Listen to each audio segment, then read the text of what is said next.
Seizure by Kathy Reichs. Read by Cristin Milioti.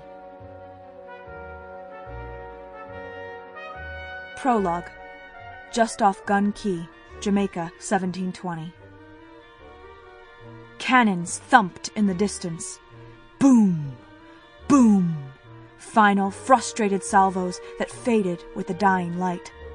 Wind screamed and lightning slashed a bruised purple sky. Thunder clapped. Rain drummed the heaving forecastle deck. Nervous shouts ricocheted as the crew struggled to trim the mainsail. Instructions, curses, prayers.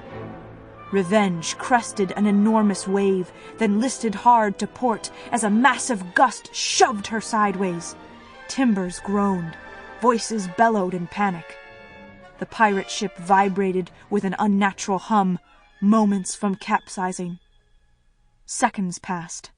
Eons. Then, mercifully, Revenge dropped into a deep trough. Shielded from the fierce gale, she slowly righted herself. The deck leveled. The shouts morphed into dark laughter, the giddy excitement of those pulled back from the brink. Backs were slapped. Grins spread like plague. To all but one. A tiny figure huddled alone on the quarterdeck, clutching the stern rail. Her body was drenched. Wind danced at her hair, ripped at her shirt, bandana, and velvet waistcoat. The woman had no complaints. The deadly storm was speeding Revenge to safety. Her gaze scanned the trailing horizon, anxious, searching for enemy sails, hoping not to spot them. Then Revenge mounted another gargantuan wave.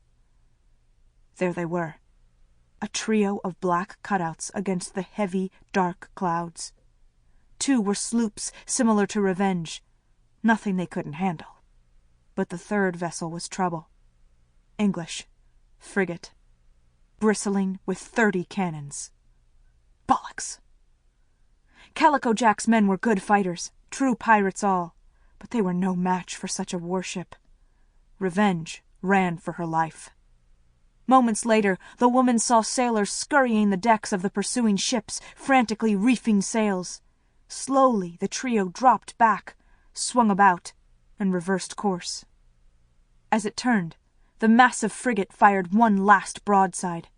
A futile gesture. The range was far too great. The woman finally smiled. The approaching storm had soured the chase for the Crown's small fleet. Her relief was short-lived, replaced by other worries. Escape had a price. Revenge's bowsprit was pointed into the heart of the rising tempest. Anne Bonny watched a colossal breaker crash over the bow. Jack's crew had dodged the hangman's noose, but the sea would have the final say. They'd had little choice but to chance the storm. Not after blundering into the British patrol. Frankly, Bonny was amazed Revenge had eluded the colonial authorities yet again. Third time this year. The net is tightening. Weeks earlier, the Charlestown militia had cornered Revenge while she was anchored off the Bahamian coast. Jack's men had awakened hungover and surly. They'd fought as best they could, but Revenge had nearly been forced against the rocks. Escape had been a very close thing. And now they tempted fate in violent waters.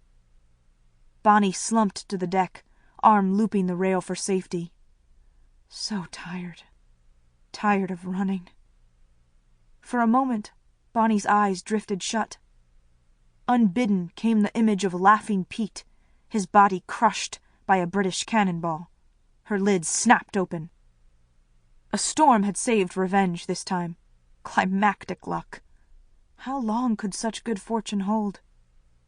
Of late, the gallows loomed large in Bonny's mind. So few of us left. She saw faces, recalled names. Stede Bonnet had been captured on the Cape Fear River, hanged at White Point in Charlestown. Rich Worley had mistaken militia boats for merchant ships and paid with his life. Charles Vane had been hanged at Gallows Point, not 10 leagues from where she now slumped. Even Blackbeard was Sample complete. Ready to continue?